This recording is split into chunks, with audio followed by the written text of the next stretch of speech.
Bonjour à tous, nous sommes en ce jour à notre programme hebdomadaire vidéo d'évangélisation intitulé l'Évangile en 5 minutes. Notre texte du jour est tiré du livre de 1 Corinthiens en son chapitre 6, le verset 18 qui nous révèle ceci. Fuyez l'impudicité. Quelque autre péché qu'un homme commet, ce péché est hors du corps. Mais celui qui se livre à l'impudicité pêche contre son propre corps.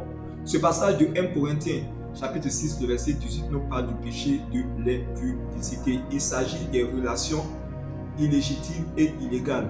Il s'agit de tous les péchés liés au sexe. On peut citer par exemple les rapports sexuels en dehors du mariage, l'adultère, le lesbianisme, la pédophilie, l'homosexualité. On peut aussi citer la masturbation. Dieu, dans ce passage de la Bible, nous ordonne de fuir ce péché parce qu'il constitue un véritable danger pour tous ceux qui les pratiquent. Voyons l'exemple biblique des personnes qui ont commis ces péchés et les conséquences qu'elles ont subies. Notre premier exemple est tiré du livre de Genèse en son chapitre 39. Il s'agit de Joseph face à la femme de Potiphar. La Bible nous répète dans ce passage que Joseph, esclave hébreu, travaillait dans la maison d'un certain Potiphar, officier de Pharaon et chef de sa garde. La Bible déclare que la femme de Potiphar a porté les regards sur Joseph et lui a dit « couche avec moi ». La Bible nous révèle que quoique elle parlait chaque jour, Joseph refusa de coucher avec elle. La Bible dit qu'un jour que Joseph est entré dans la maison pour faire son ouvrage, la femme s'est saisie de lui et elle a dit à Joseph « couche avec moi ». La Bible dit que Joseph a laissé ses vêtements entre ses mains, il a fui et il allait dehors.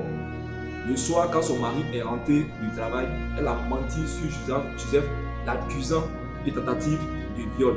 Cela a conduit Joseph en prison. Quelque temps après, Dieu a rendu justice à Joseph. Il est sorti de prison et il a été élevé par Dieu. Pharaon l'a établi premier ministre d'Égypte. Joseph est devenu premier ministre d'Égypte tout simplement parce qu'il a fui l'adultère, parce qu'il a fui ce péché.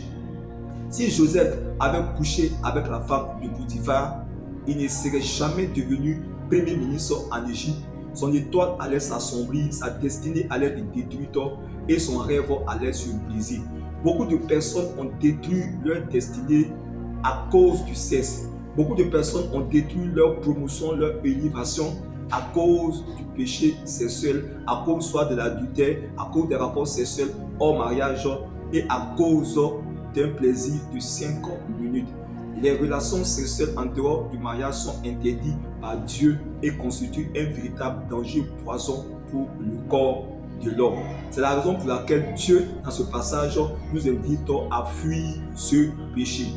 David a eu à commettre l'adultère et les conséquences ont été lourdes. Il a couché avec la femme de Potiphar, un certain Uri, nommé Bathsheba, et David a payé cash. L'un de ses fils, nommé Absalom, s'est rebellé contre lui et l'a chassé du palais royal. Et son fils Absalom a couché avec toutes les femmes de son papa sur le toit du palais. C'était la conséquence de son péché.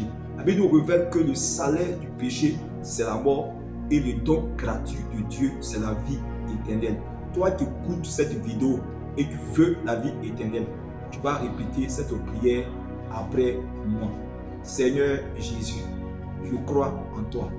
Je crois que tu es mort et que Dieu t'a ressuscité d'entre les morts. Je t'accepte en ce jour comme mon Seigneur et mon Sauveur personnel. Merci d'être mort pour le pardon de mes péchés et merci pour la vie éternelle que tu me donnes. Shalom à toi.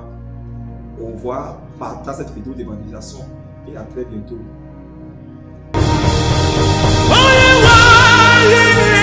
Hesitate.